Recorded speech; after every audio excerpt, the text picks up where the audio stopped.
Assalamualaikum warahmatullahi wabarakatuh. Semoga kita semua selalu dalam lindungan Allah Subhanahu wa ta'ala. Amin, amin, ya Rabbal Alamin.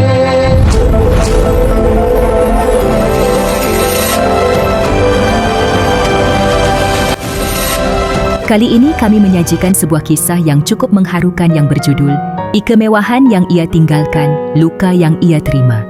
Tak ada yang menyangka perempuan bernama Alia itu pernah hidup di balik pagar tinggi, rumah megah dan lampu kristal yang menyala sepanjang malam. Ayahnya adalah pengusaha besar, disegani, ditakuti dan dihormati. Namun bagi sang ayah, Alia hanyalah aset. Ayah sudah memilihkan calon suami untukmu, ucapnya dingin. Anak seorang direktur, selevel dengan kita. Saat Alia memperkenalkan Raka, seorang pria sederhana dari keluarga biasa, wajah ayahnya mengeras.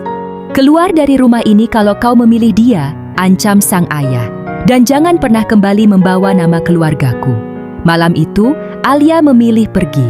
Ia melepas gaun mahalnya, perhiasan, kartu ATM, bahkan ponsel lamanya. Ia keluar tanpa uang, tanpa perlindungan, tanpa restu, hanya cinta yang ia bawa. Pernikahan Alia dan Raka berlangsung sederhana. Tak ada gedung mewah, tak ada tamu penting. Namun Alia percaya kebahagiaan tak butuh kemewahan. Yang tak ia tahu, justru neraka menunggunya setelah menikah. Ibunya Raka menatap Alia seolah melihat beban. Anak orang miskin begini berani-beraninya menikah dengan anakku, sindirnya. Setiap hari, Alia dijadikan pelampiasan. Ia bangun paling pagi, tidur paling malam. Masakannya selalu salah. Geraknya selalu dinilai, napasnya pun seolah tak pantas di rumah itu. Saudara iparnya tak kalah kejam, perempuan numpang hidup. Tak punya apa-apa tapi banyak maunya, cuma cantik tapi tak berguna. Raka sering diam. Bukan karena tak peduli, tapi karena terjepit. Ia takut durhaka pada ibunya.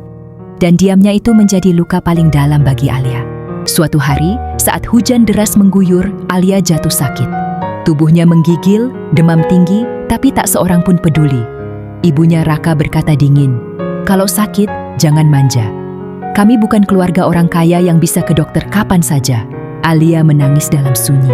Ia teringat kamar hangat di rumah ayahnya. Tapi harga diri membuatnya bertahan. Hingga suatu malam, pertengkaran besar terjadi.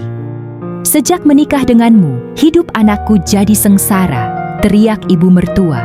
"Seandainya dia menikah dengan perempuan kaya, hidup kami pasti berubah." Alia terpaku, tangannya gemetar. Ia ingin berteriak, "Aku kaya, aku meninggalkan segalanya demi anakmu." Tapi ia memilih diam. Malam itu, Alia pergi ke kamar, berlutut dan menangis sejadi-jadinya. Untuk pertama kalinya, ia hampir menyerah. Takdir bergerak dengan caranya sendiri. Ayah Alia jatuh sakit keras. Dalam penyesalan, ia meminta mencari anaknya. Saat keluarga Raka mendengar nama ayah Alia, mereka terdiam. Rumah sakit mewah, dokter terbaik, orang-orang berseragam rapi. Kebenaran itu menghantam mereka tanpa ampun. Ibunya Raka pucat, saudara iparnya membisu. Perempuan yang selama ini mereka hina, ternyata adalah putri orang terpandang. Namun yang paling terpukul adalah Raka. "Alia, kenapa kamu tak pernah bilang?" Suaranya bergetar. Alia hanya tersenyum lemah. "Karena aku ingin dicintai sebagai Alia, bukan sebagai harta." Ayah Alia meminta maaf dengan air mata. "Ayah salah menilai cintamu." Perlahan, kehidupan berubah. Raka yang selama ini diremehkan, justru bangkit. Dengan dukungan Alia, usahanya berkembang pesat. Bengkel kecil itu tumbuh menjadi bisnis besar. Alia tetap sederhana, tak pernah membalas hinaan. Justru ia membantu keluarga Raka ketika mereka terjatuh. Ibunya Raka akhirnya berlutut, "Maafkan kami. Kami buta menilai manusia." Alia mengangkatnya perlahan. "Aku tidak pergi karena dihina. Aku bertahan karena cinta." Dan hari itu, Alia menang. Bukan karena hartanya, tapi karena kesabarannya mengalahkan keangkuhan dunia. Tak semua orang miskin itu lemah, dan tak semua orang kaya hidup dengan sombong. Kadang, yang paling berharga adalah mereka yang rela kehilangan segalanya demi cinta. Demikianlah kisah singkat seorang wanita yang memetik hasil dari buah kesabarannya. Semoga kisah ini menginspirasi